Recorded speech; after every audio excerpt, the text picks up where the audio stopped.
qotillikkacha qo'l urishi mumkin. Hayot tugadi men uchun. To'yimga yetdi-ku qoldi aka. Giyohvand moddaga o'tirib qolyapti. O'sha insonda qaramlik vujudga keladi. Giyohvandlik vositalarini iste'mol qilishdan boshqa dardi bo'lmaydi. Tahdid qila boshlaydi. 20 yilgacha ozodlikdan mahrum qilish jazosi nazarda tutilgan. Bugungi dasturimizda sizlarga giyohvandlik vositalari, ayniqsa kimyoviy usulda tayyorlangan giyohvandlik vositalarini zararlari haqida gapirib o'tmoqchiman. Avvallari giyohvandlik vositalari tabiiy usulda yetishtirilardi va ikkita shaxs bir-birini ko'rgan holda uning savdosini amalga oshirishar edi. Jinoyat qidiruv bo'limi xodimlari jinoyatni fosh etishda zamonaviy texnologiyalardan foydalangani kabi jinoyatchilar ham bugungi kunda zamonaviy texnologiyalardan foydalangan holda jinoyatlarni sodir etishmoqda. Ayniqsa sintetik usulda olinadigan giyohvandlik vositalari bugungi kunga kelib jamiyatning dolzarb muammosiga aylandi. Sababini tushuntirib beraman. Sintetik usulda olingan giyohvandlik vositalarini agar shaxs bir marotaba iste'mol qilsa, o'sha zahoti o'sha insonda qaramlik vujudga keladi. Ya'ni sintetik usulda olingan giyohvandlik vositalari tanani to'liq egallab oladi. Ushbu shaxs qaysidir ma'noda manqurtga aylanadi. Ya'ni giyohvandlik vositalarini iste'mol qilishdan boshqa dardi bo'lmaydi. Fikri zikri faqatgina o'sha narkotikni topishda va iste'mol qilishda. Buning jamiyatga yanada yomon tomonini men sizlarga aytib bersam. Giyohvandlik vositasini topish uchun qo'lidan kelgan barcha xunrezliklarni qiladi. Masalan, o'g'rilik, firibgarlik, talonchilik, hatto qotillikkacha qo'l urishi mumkin. Giyohvandlik vositalarini iste'mol qilgan shaxs oilasini ham unutib yuboradi. O'zini jarga yetaklab borayotganini aslo his qilib ko'rmaydi. Bugungi kunda ayniqsa yoshlar o'rtasida giyohvandlik vositalarini iste'mol qilish juda ham rivojlanib bormoqda. Ming afsuslar bo'lsinki, bugungi kunda zamonaviy dunyoda ota-onalar farzandini nima olib yurganiga e'tibor bermayapti. U yonida giyohvandlik vositalarini olib yuribdimi yoki boshqa turdagi tabletkalarni saqlayaptimi? Deyarli umuman ish yo'q. Nazorat yo'q. Nazoratsiz qolgan farzand esa giyohvandlik vositalariga mukkasidan ketyapti, giyohvand moddaga o'tirib qolyapti. Va undan keyin o'sha giyohvandlik vositasini topish uchun turli jinoyatlarga qo'l uryapti. Hurmatli ota-onalar, Toshkent shahar ichki ishlar bosh boshqarmasi sizlarni ogohlikka chaqiradi. Farzandingizni nazoratsiz qoldirmang. Uni yonida bo'lgan sumkasi, shaxsiy buyumlarini ko'zdan kechiring. Telefonida kimga pul o'tkazgan yoki ovloq joylarning geolokatsiyasi bormi yo'qmi qat'iy nazoratdan o'tkazing. Agar giyohvandlik vositalariga mukkasidan ketib, agar farzandingiz giyohvand bo'lib qolgan bo'lsa, zudlik bilan o'sha shifokorlarga murojaat qilishni tavsiya etamiz. Kasalni davolagandan ko'ra uni oldini olgan yaxshi albatta. Endi giyohvandlik vositalarini tarqatish, sotishga to'xtalsak. Kimdir ish qidirib internetga e'lon beradi. Mo'maygina daromad haqidagi e'lonni ko'rib, ish beruvchi bilan bog'lanadi.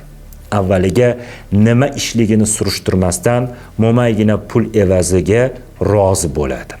Jinoiy guruh rahbarlari ishga olayotgan shaxsni, ya'ni zakladchiklik qiladigan shaxsni shaxsiy ma'lumotlarini birinchi galda qo'lga kiritadi.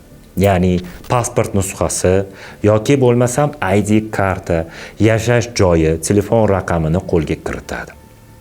Bu nima uchun kerakligini keyinroq tushuntirib beraman. Giyohvandlik vositalarini tarqatishga rozi bo'lgan shaxsga qanchadir miqdorda giyohvandlik vositalarini beradi. Bu 1-2 marta tarqatib ko'radi, pulni ham oladi. Lekin uni giyohvandlik vositasi ekanligini bilgandan so'ng ortga qaytmoqchi bo'ladi. Shunda shaxsiy ma'lumotlarni qo'lga kiritgan jinoiy guruh rahbarlari sakladchiklik qilib yurgan shaxsga tahdid qila boshlaydi.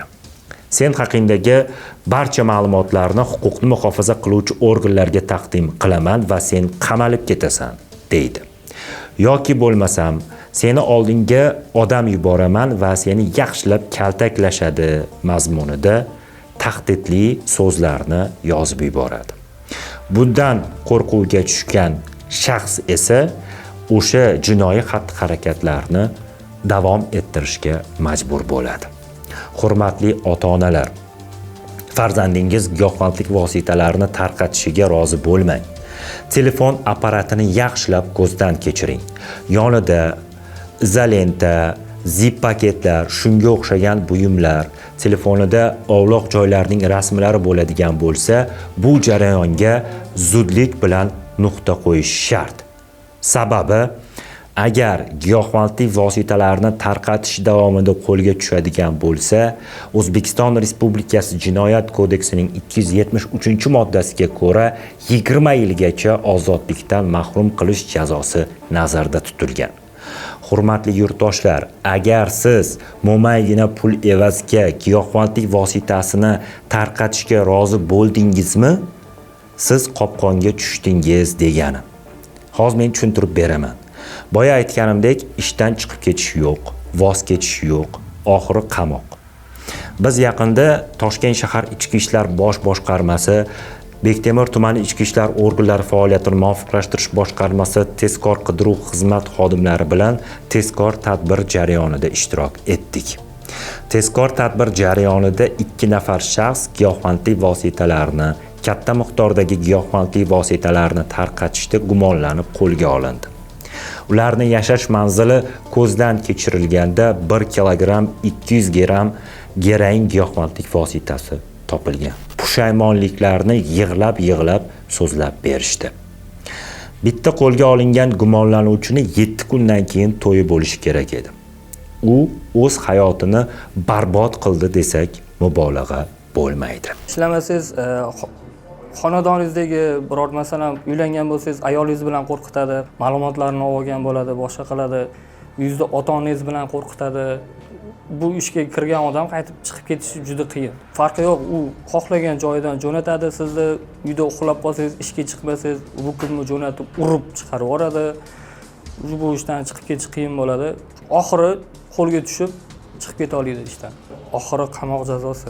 Mana shu oy 18-iyulda to'yim bo'lish kerak edi. Unashtirilganman. Hayot tugadi men uchun. To'yimga yetdi-ku qoldi oke. Oxiri qamoq, boshqa iloji yo'q.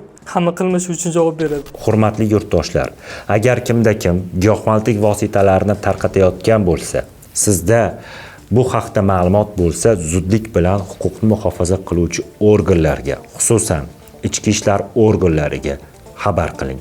Bundan tashqari, Telegram orqali Stop Narkobot orqali ma'lumot bersangiz bo'ladi. Sizning shaxsiy ma'lumotlaringiz sir saqlanadi. Bundan tashqari, siz mana shu zahri qotilni tarqalishiga qarshi kurashda o'z hissangizni qo'shgan bo'lasiz. Video haqidagi fikr-mulohazalaringizni izohlarda yozib qoldiring. Salomat bo'ling.